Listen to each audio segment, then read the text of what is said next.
This channel does not promote any violent, harmful, or illegal activities. All content provided by this channel is meant for an educational purpose only.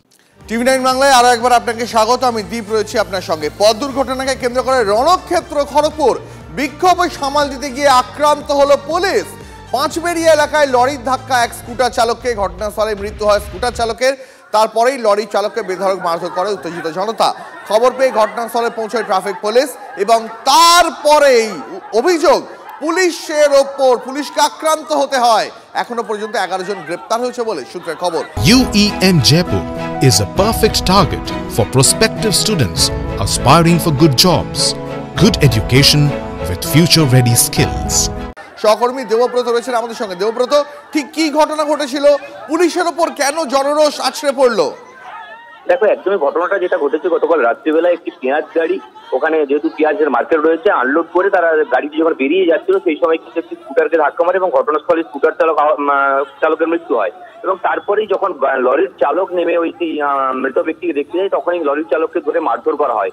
আর সেই খবর পেয়ে Kharagpur town থানার police এবং traffic police ঘটনাস্থলে পৌঁছালে এবং ওই আহত লরির চালককে উদ্ধার করতে গেলেই কিন্তু বিপত্তি বাড়ে এবং উত্তেজিত জনতা পুলিশের উপরও আক্রমণ করে বলে জানা যাচ্ছে। এবং সেই পুলিশের আক্রমণে প্রায় 7 জন পুলিশ কর্মী ইনজিওর্ড হয়েছে বলে জানা যাচ্ছে। তার মধ্যে খড়গপুর টাউন থানার আইসি পর্যন্ত রয়েছেন, তিনিও আহত হয়েছেন।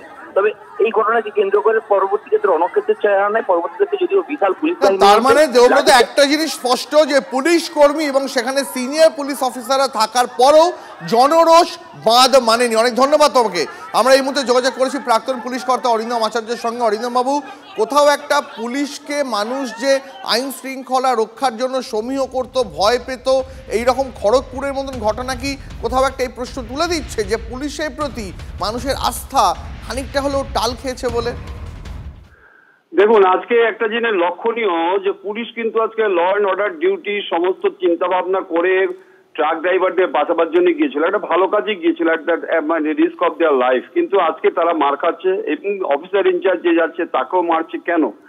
তার কারণটা হচ্ছে পুলিশ আজ অপরাধ দমন করতে গিয়ে নিজেরাই অপরাধী হয়েছে। তার এগুলো হচ্ছে পাপের ফল। কেন বলছি? আপনি দেখবেন মুর্শিদাবাদে ওসিকে মেরে হাত মুখ ভেঙে দিল, ব্যান্ডেজ পরে ঘুরে বেড়াচ্ছে। আপনি কুলতলিতে দেখুন গুলি করে দিচ্ছে।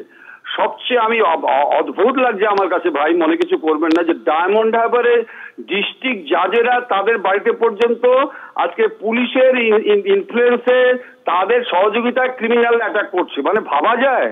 এটা আপনি ভাবতে পারছেন? বিচারকরা পর্যন্ত আজকে পুলিশের এগেনস্টে আজকে রিপোর্ট দিচ্ছে, দুষ্কৃতকারীরা বাড়ি অ্যাটাক করছে, ইলেকট্রিক কারেন্ট কেটে দেবে। এখন কি হচ্ছে বলুন তো? কিছু সংখ্যক পুলিশের অধোগতির জন্য এবং দলদাসে পরিণতের জন্য এগুলো হচ্ছে পাপের ফল। আপনারা এগুলো আটকাতে পারবেন না, কারণ সাধারণ মানুষের মধ্যে আজকে যে বিশেষ করে আরজিকল ইস্যুতে পুলিশের যে আজকে কোথায় পৌঁছে গেছে, ঘরে ঘরে আজকে আলোচনা হচ্ছে। এটা আমারও খুব দুঃখ লাগছে যে আমাদের সহকর্মীদের মারছে, কিন্তু এইটাকে থেকে ওভারকাম করবে কি করে? আজকে নিরপেক্ষতার যদি চিন্তা ভাবনা না করে, পুলিশ যদি সেবাব্রতী মানসিকতা নিয়ে যদি না যায়, কিছু সংখ্যক পুলিশের জন্য সমগ্র পুলিশ বাহিনীকে আজকে কেউ পছন্দই করতে পারছে না, অথচ পুলিশকে দরকার, প্রতি মুহূর্তে আমাদের পুলিশের দরকার। বেশ, আপনাকে অনেক ধন্যবাদ। আমরা কথা বলছিলাম প্রাক্তন পুলিশ কর্তা অরিন্দম আচার্যের সঙ্গে।